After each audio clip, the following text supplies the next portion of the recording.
The weekend box office numbers are in, and Harry and Lloyd are kings of the mountain. Dumb and Dumber 2 took the #1 spot, making just over $38 million, with Disney's Big Hero 6 coming in at #2, taking in $36 million. In the third spot is Christopher Nolan's Interstellar, making another $29 million.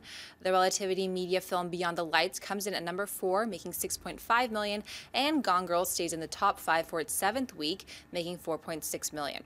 Christian, what stands out to you about this weekend's box office results? Gone Girl.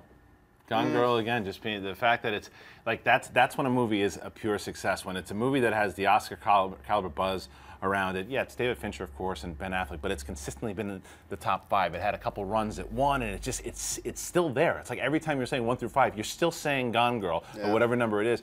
That to me, and I know that everyone's pretty much saying it anyway, but I think that means it's a lock for Best Picture nomination, because when a movie with that kind of buzz consistently shows that it's got a mass audience, the Academy pays attention to that stuff too. Don't think that it doesn't. It does. And then the other thing is, I think that everything's somewhat predictable. Like the 1, 2, and 3, and Interstellar making a little bit of a drop. I mean, it's a lot of people saw it, the hardcore people, and then there's a talk. So I think 30 million for a second week is pretty good. So yeah, it's really Gone Girl for me.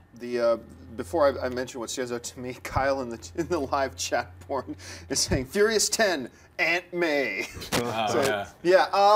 What stands out to me is actually Dumb and Dumber. I honestly, I didn't think it would take the #1 spot. I thought Big Hero 6 and Interstellar would still finish ahead of it, and it didn't come in #1 by much. I think it came in #1 by $9 million. The difference between third place and first was only $9 million. The other thing, very solid showings for Big Hero 6 and Interstellar. Big Hero 6 only dropped 36%. Interstellar only dropped 38%. Those are pretty decent numbers. Still not as good as what they were hoping for Interstellar. They were hoping to see less of a drop than that, but still, when you get under a 45% drop, that means people are still wanting to go out and see it, and that's especially pretty for a 3-hour movie. Especially for a movie that long, so that's actually pretty darn good. Yeah, and one that's a little divisive among people who are like, hey, this or that. They have varying opinions. I just look at that and I see like it's fun to see so much variety. I mean, you have a comedy, you have a kids, like, young kids adult movie, you have a science fiction film, a love interest story, and like a really harsh thriller, I mean, it's great to see all those films. I just saw Dumb and Dumber last night, and I could not stop laughing. I strongly suggest seeing it. It's dumb. It's so dumb and stupid. That's all I cared about. Like, I know a lot of other people said it wasn't that great.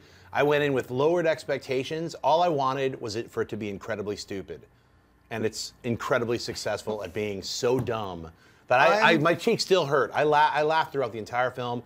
There are so many jokes that don't work for as many that do, but I kept thinking about some of the jokes that do work, and they're so good. Some are so mean, and some are just so visually incredible. I'm not going to ruin anything. If you want something stupid to do tomorrow or for the rest of the week, go see Dumb and Dumber. That's all I can say. I remember I came out, because I've said, look, I've been looking forward to this movie forever, but it's too long. Trailers aren't any good.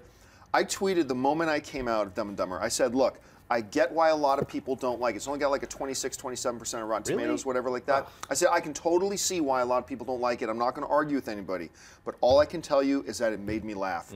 And you know what? It felt a lot like, to me, like the first time I saw the first Dumb and Dumber, I laughed, but not a ton. And then when I watched it again, some of the jokes that didn't work for me the first time, suddenly I found, and every time I've seen the movie since, it gets funnier and funnier to me. I laughed more at Dumb and Dumber 2 the first time more than I did at the first Dumb and Dumber, and I got a feeling I'm going to laugh even more the second time I see it. I thought it has a number of home run moments. Yes. I really, really do. That really made me grab my sides and laugh a lot. Is it stupid? Absolutely. Will I argue with somebody who says it's not good? No, that's totally cool. I can see why you didn't. That's cool. But I thought it was hilarious. We were talking about earlier Jeff Daniels' parents. That was amazing. I was just laughing just thinking about it. It reminded me of, what's the Steve Martin movie where he's raised by black parents? The Jerk, where he's played by black parents. Rob Riggle does an incredible job. Yeah, I thought it was pretty good too. Hey everyone, if you like this video, click that thumbs up button and make sure to subscribe to our AMC Movie News YouTube channel. It's free and helps you stay up to date with all the latest movie news, as well as our daily AMC movie talk show. Also, make sure that you follow us on Facebook and Twitter to stay up to date with all of our special promotions, contests, and prize giveaways.